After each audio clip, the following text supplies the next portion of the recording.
Okay, wonderful agents. Here we are on page 4 of the Wonderful Family Residential Contract. At the top, we talked briefly earlier about the propane gas system service area. There is an addendum containing this required notice that's promulgated by TREC, or I think TAR has it also. And that's if the property is located in a gas system service area owned by a distribution system retailer.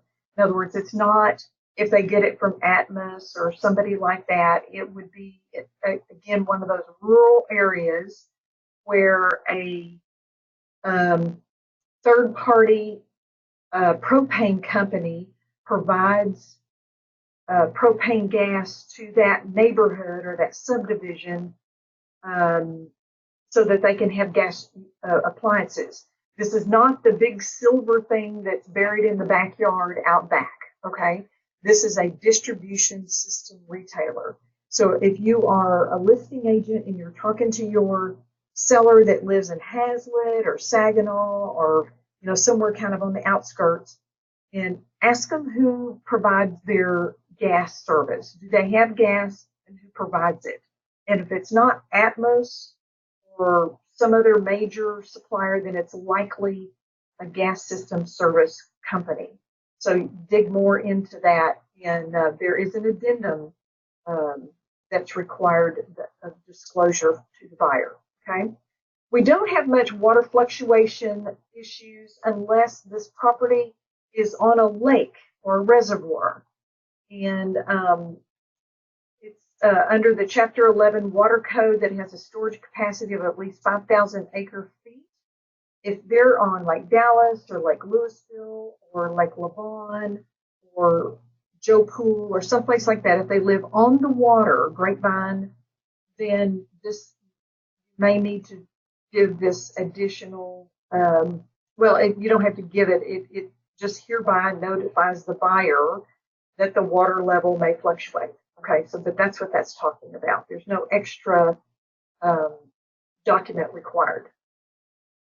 All right, property conditions.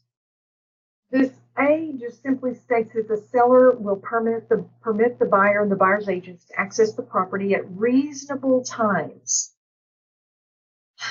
Encourage your buyers to be reasonable. What I get from agents is that buyers want to keep coming over to the property after the inspection to have the carpet coming measure for carpet or for wood flooring, and have the handyman come over and give them an estimate of some stuff they want to have done. And, they just keep wanting to come over and inconvenience the seller. So encourage your buyers to be very reasonable and organized with that, or they're just going to have to wait till after closing, because it's not okay that they inconvenience the seller over and over and over, right? So just be careful with that. In addition to that, any hydrostatic testing must be separately authorized by the seller. So in this case, generally hydrostatic testing happens when the house has had some foundation work done. Generally, if the house has foundation work done, then after the work is done, the structural engineer comes in and makes sure that all the work was done according to structural engineer instructions, the pre-inspection, and they usually do a plumbing test to make sure that the plumbing is still in good shape.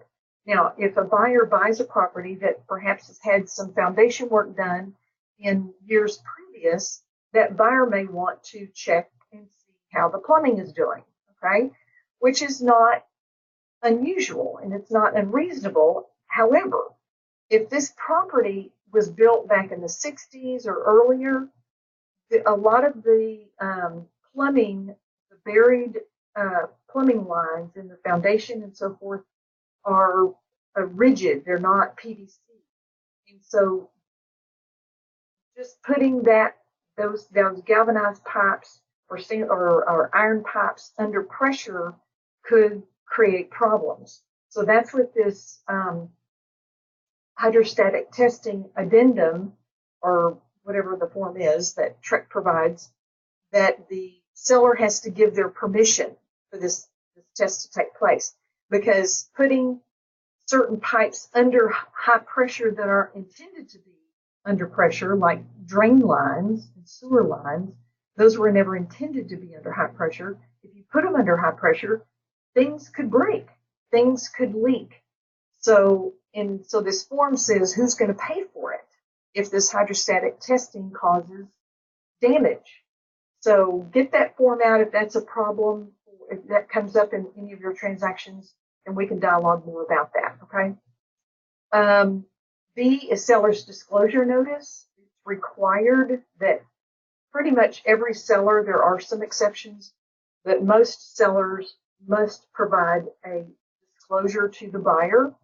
And the listing agent, the best way to do this is to go ahead and put it up on Matrix and then encourage the buyer's agent to go on Matrix to download it. If they send you an offer that says that they have not received the notice, then I would email it immediately to that buyer's agent. And then before the seller responds to the offer, I would mark out the portion that says that they have not received the notice and check that they have received the notice, because you just sent it to the agent, right? So, and the reason for that is if the buyer hasn't received the notice and the buyer's asking for it within so many days, the seller will deliver the notice to the buyer. If the buyer doesn't get the notice, the buyer can terminate the contract anytime prior to closing, and the earnest money will be refunded to the buyer. If the seller delivers the notice, whenever the seller delivers the notice, buyer gets 7 more days. Buyer may terminate the contract for any reason within 7 days. So think about this. If your seller is dragging their feet about getting that disclosure to you, and you go ahead and put it on the market without having a disclosure in your hands, and you get an offer immediately, and it takes them 4 more days to get that disclosure to you, and then you send it to the buyer, you have given the buyer 7 more days, regardless of when their option period ends. You've given them 7 more days in order to decide whether they want to move forward. And at any time during that 7 days, the buyer can terminate and get their earnest money back. Okay, so very important. If the property was built prior to 1978, and if it was built in 78, I would go ahead and do it.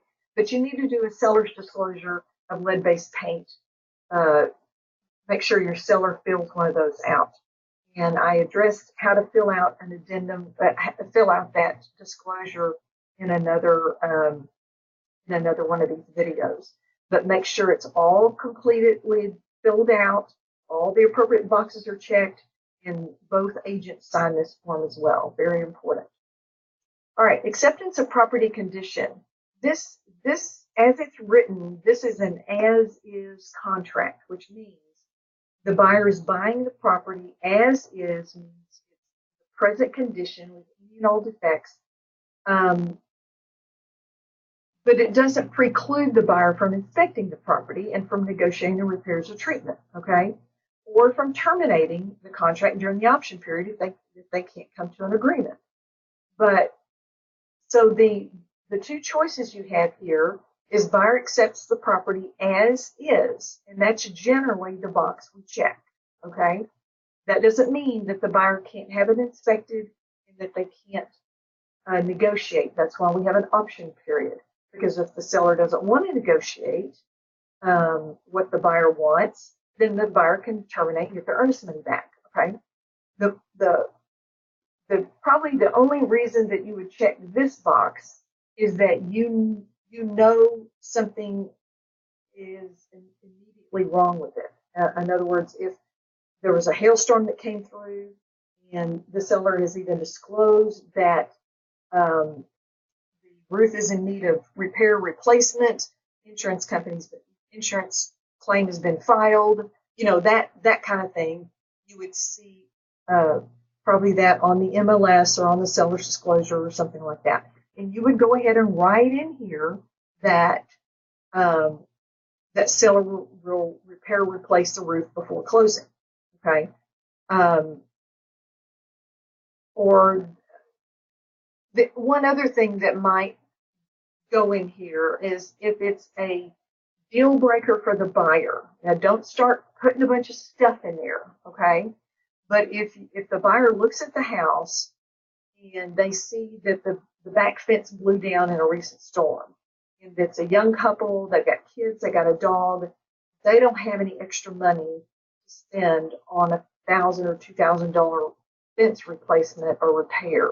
If that is a deal breaker for that couple, then put that there, but not just random, repairs and stuff. Okay. And don't insert general phrases such as subject to inspections that don't identify specific repairs and treatments. Okay. So call me about if you want to. You're tempted to put anything in there. Call me first. Okay, and let's talk through it. Now, if the lender, if it's an FHA or VA, or if the house is in just really bad condition, sometimes the appraiser will call out some repairs or treatments that they will require before the lender will lend money on this property. Okay, those are called lender required repairs. A lot of times it's termites. They definitely want the termites treated prior to closing. Sometimes it's severe foundation issues. FHA or VA, they don't like broken windows, broken locks, window locks, or door locks. They want everything to lock up. It's safety issues, rotted wood, shaky guardrails or stair rails or something like that. They're looking at safety issues also. So the appraiser may call something like that out, and then it becomes a lender required repair. So if the parties don't agree to pay for the repairs or treatments, the contract will terminate, earnest money will be refunded to the buyer. Or if the cost of the lender required repairs exceeds 5% of the sales price, the buyer can terminate. Okay.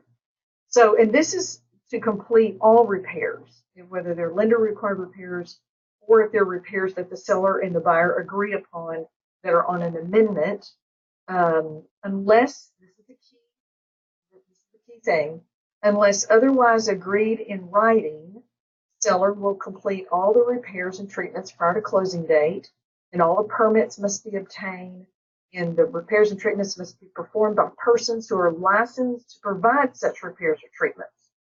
Or if no license is required, like handyman stuff, but so you have to hire a handyman, somebody that's commercially engaged in the trade of providing such repairs and treatments.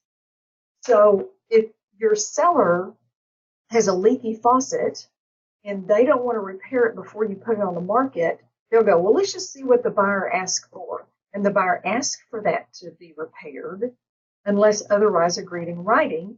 That seller is going to have to hire a plumber at $90 an hour to replace or repair a leaky faucet. So, it matters. You can use this language, this conversation with your buyer, with your seller, if they are neglecting, if they don't want to do anything prior to listing it, and to let the seller know that unless otherwise agreed in writing, they're going to have to hire professionals to make the repairs and treatments. Make sense? Okay. And then environmental matters, this is just a good disclosure, and no further disclosure is necessary. All right, and that's page 4.